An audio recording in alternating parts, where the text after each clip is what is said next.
नतीजे कबूल नहीं है। मैं मानता हूँ जनता को भी नतीजे कबूल नहीं है। महाराष्ट्र में शिंदे को 60 सीटें मिलती है, संभव है क्या ये? अजीत पवार को 40 सीटें मिलती है, क्या ये संभव है? भारतीय जनता पार्टी को 125 सीटें मिलती है, क्या संभव है? 2 दिन पहले गौतम अडानी के खिलाफ एक वारंट निकला, अरेस्ट वारंट, बहुत बड़ा भ्रष्टाचार का आरोप हो गया। उसका ऊपर से ध्यान हटाने के लिए ये पूरा एक कपट कारस्तान हो गया है और उसकी तैयारी पहले से चल रही थी। महाराष्ट्र की जनता का मन हमें मालूम है, ये हो ही नहीं सकता है। लोकसभा के 2 चुनाव में 2014-2019 ने मोदी और शाह ने यही किया था कि विपक्ष का नेता कांग्रेस को नहीं मिलना चाहिए। इस बार भी वही स्ट्रेटेजी महाराष्ट्र में की है। चुनाव के नतीजों की गिनती शुरू हो गई है। फैसले जिस तरीके से सामने आ रहे हैं, महायुति जो है 121, बीजेपी की 121। बात ऐसे है भाई, जो नतीजे सामने आए उसके ऊपर मैं विश्वास रखने को तैयार नहीं। ये जनता का फैसला मानने को तैयार नहीं। हमने महाराष्ट्र की जनता का जो मन है, हमें मालूम था किस दिशा में जा रहा है। लेकिन 2 दिन पहले गौतम अडानी के खिलाफ एक वारंट निकला, अरेस्ट वारंट, बहुत बड़ा भ्रष्टाचार का आरोप हो गया। ब्राइब का केस है, रिश्वत का केस है 2000 करोड़ का। उसमें भारतीय जनता पार्टी की पूरी पोल खोल गई। गौतम अडानी, बीजेपी, मोदी जी, शाह जी और फडणवीस, शिंदे, ये एक है और उसका ऊपर से ध्यान हटाने के लिए ये पूरा एक कपट कारस्तान हो गया है और उसकी तैयारी पहले से चल रही थी। हमने ये महाराष्ट्र जो गौतम अडानी के जेब में जा रहा है, मुंबई जेब में जा रहे हैं, हमने विरोध किया। ये अडानी राष्ट्र नहीं होने देंगे। तो इसके लिए इस प्रकार के नतीजे महाराष्ट्र के ऊपर लाद गए हैं। ये जनता का कौल हो ही नहीं सकता। महाराष्ट्र की जनता का मन हमें मालूम है, ये हो ही नहीं सकता है।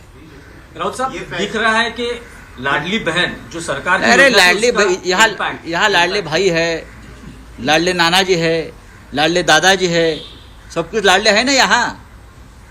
हमको मालूम है क्या है ये। इतनी ये निर्णय जो आया है, ये नतीजा आया है, ये जनता का निर्णय नहीं है, मैं इतना ही कहूँगा। नहीं राउत साहब, लेकिन लोकसभा चुनाव के वक्त आपने जो जनता ने कॉल दिया उसको उस वक्त भी हमने कहा था मोदी जी हार गए हैं, लेकिन चाहे महाराष्ट्र हो चाहे और स्टेट में गड़बड़ की है। महाराष्ट्र के नतीजे भी उससे ज़्यादा आने वाले थे अच्छे। हमारी 4 या 5 सीटें लोगों ने चोरी की है, मैं आपको बता रहा हूँ। नहीं, पर राउत साहब, अब दिख रहा है कि महाराष्ट्र के विधानसभा में विपक्ष के लिए भी कुछ, मतलब विपक्ष यही लोकसभा के 2 चुनाव में 2014-2019 ने मोदी और शाह ने यही किया था कि विपक्ष का नेता कांग्रेस को नहीं मिलना चाहिए।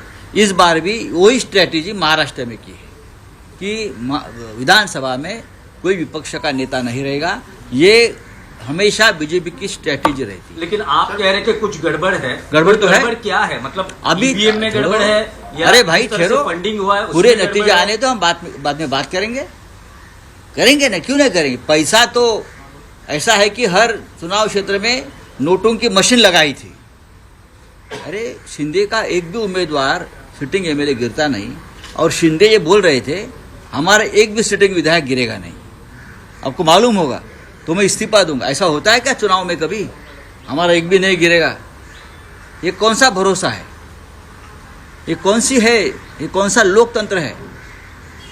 200 के ऊपर किसी को चुनाव में नतीजे मिलते हैं क्या? जिस देश में, जिस राज्य में सबसे बड़ी बेईमानी हो गई है, इस राज्य की जनता बेईमान नहीं है।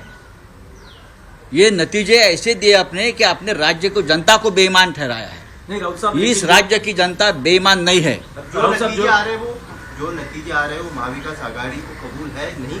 तो आगे की क्या भूमिका रहेगी महाविकास? नतीजे कबूल नहीं है। मैं मानता हूं जनता को भी नतीजे कबूल नहीं है। जनता को भी ये जनता का निर्णय नहीं हो सकता है। मैं बार बार बोल रहा हूं और मुझे बार बार आप वही सवाल पूछ रहे हैं।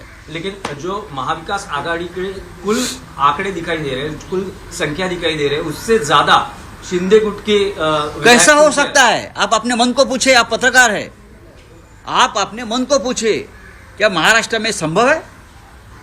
आप अपने मन को पूछे कि महाराष्ट्र में शिंदे को 60 सीटें मिलती है, संभव है क्या ये? अजीत पवार को 40 सीटें मिलती है, क्या ये संभव है? भारतीय जनता पार्टी को 125 सीटें मिलती है, क्या संभव है? क्या इस राज्य की जनता भी बेईमान है? इस राज्य की जनता बेईमान नहीं है, उसके ऊपर हमारा विश्वास है। चुनाव के नतीजों की गिनती शुरू हो गई है। फैसले जिस तरीके से सामने आ रहे हैं, महायुति जो है 121, बीजेपी की 121। बात ऐसे है भाई, जो नतीजे सामने आए उसके ऊपर मैं विश्वास रखने को तैयार नहीं। ये जनता का फैसला मानने को तैयार नहीं।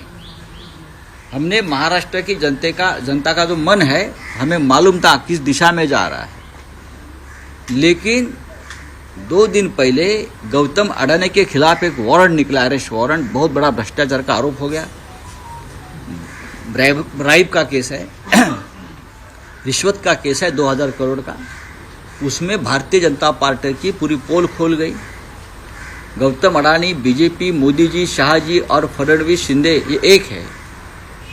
ये एक है और उसका ऊपर से ध्यान हटाने के लिए ये पूरा एक कपट कारस्तान हो गया है और उसकी तैयारी पहले से चल रही थी।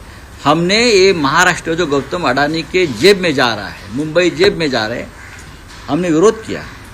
ये अडानी राष्ट्र नहीं होने देंगे, तो इसके लिए इस प्रकार के नतीजे महाराष्ट्र के ऊपर लाद गए हैं। ये जनता का कौल हो ही नहीं सकता। महाराष्ट्र की जनता का मन हमें मालूम है, ये हो ही नहीं सकता है। राउत साहब, दिख रहा है कि लाडली बहन जो सरकार की अरे योजना है, लाडली उसका भाई, यहाँ लाडले भाई है, लाडले नाना जी है, लाडले दादाजी है, सब कुछ लाडले है ना यहाँ। हमको मालूम है क्या है ये। इतनी ये निर्णय जो आया है, ये नतीजा आया है, ये जनता का निर्णय नहीं है, मैं इतना ही कहूँगा। नहीं राउत साहब, लेकिन लोकसभा चुनाव के वक्त आपने जो जनता ने कॉल दिया उसको उस वक्त भी हमने कहा था मोदी जी हार गए हैं, लेकिन चाहे महाराष्ट्र हो चाहे और स्टेट में गड़बड़ की है। महाराष्ट्र के नतीजे भी उससे ज़्यादा आने वाले थे अच्छे। हमारी 4 या 5 सीटें लोगों ने चोरी की है, मैं आपको बता रहा हूँ। नहीं, पर राउत साहब, अब दिख रहा है कि महाराष्ट्र के विधानसभा में विपक्ष के लिए भी कुछ, मतलब विपक्ष यही लोकसभा के 2 चुनाव में 2014-2019 में मोदी और शाह ने यही किया था कि विपक्ष का नेता कांग्रेस को नहीं मिलना चाहिए। इस बार भी वही स्ट्रैटेजी महाराष्ट्र में की है कि विधानसभा में कोई विपक्ष का नेता नहीं रहेगा। ये हमेशा बीजेपी की स्ट्रैटेजी रहती। लेकिन आप कह रहे कि कुछ गड़बड़ है। गड़बड़ तो है। गड़बड़ क्या है? मतलब अभी ईवीएम में गड़बड़ है या अरे भाई ठहरो, फंडिंग हुआ है, पूरे नतीजे आने तो हम बाद में बात करेंगे ना, क्यों नहीं करेंगे। पैसा तो ऐसा है कि हर चुनाव क्षेत्र में नोटों की मशीन लगाई थी। अरे शिंदे का एक भी उम्मीदवार सिटिंग एमएलए गिरता नहीं, और शिंदे ये बोल रहे थे हमारा एक भी सिटिंग विधायक गिरेगा नहीं। आपको मालूम होगा तो मैं इस्तीफा दूंगा। ऐसा होता है क्या चुनाव में कभी? हमारा एक भी नहीं गिरेगा। ये कौन सा भरोसा है? ये कौन सा लोकतंत्र है? 200 के ऊपर किसी को चुनाव में नतीजे मिलते हैं क्या? जिस देश में, जिस राज्य में सबसे बड़ी बेईमानी हो गई है, इस राज्य की जनता बेईमान नहीं है। ये नतीजे ऐसे दिए आपने कि अपने राज्य को, जनता को बेईमान ठहराया है। नहीं राउत साहब, इस राज्य की जनता बेईमान नहीं है। जो नतीजे आ रहे हैं वो महाविकास आघाड़ी को कबूल है नहीं? नहीं। आगे की क्या भूमिका रहेगी महाविकास? नतीजे कबूल नहीं है, मैं मानता हूं जनता को भी नतीजे कबूल नहीं है। जनता को भी ये जनता का निर्णय नहीं हो सकता है। मैं बार बार बोल रहा हूं और मुझे बार बार आप वही सवाल पूछ रहे हैं। लेकिन जो महाविकास आघाड़ी के कुल आंकड़े दिखाई दे रहे हैं, कुल संख्या दिखाई दे रहे हैं, उससे ज्यादा शिंदे गुट के कैसा हो सकता है? आप अपने मन को पूछे, आप पत्रकार है, आप अपने मन को पूछे क्या महाराष्ट्र में संभव है? आप अपने मन को पूछे कि महाराष्ट्र में शिंदे को 60 सीटें मिलती है, संभव है क्या ये? अजीत पवार को 40 सीटें मिलती है, क्या ये संभव है? भारतीय जनता पार्टी को 125 सीटें मिलती है, क्या संभव है? क्या इस राज्य की जनता भी बेईमान है? इस राज्य की जनता बेईमान नहीं है, उसके ऊपर हमारा विश्वास है।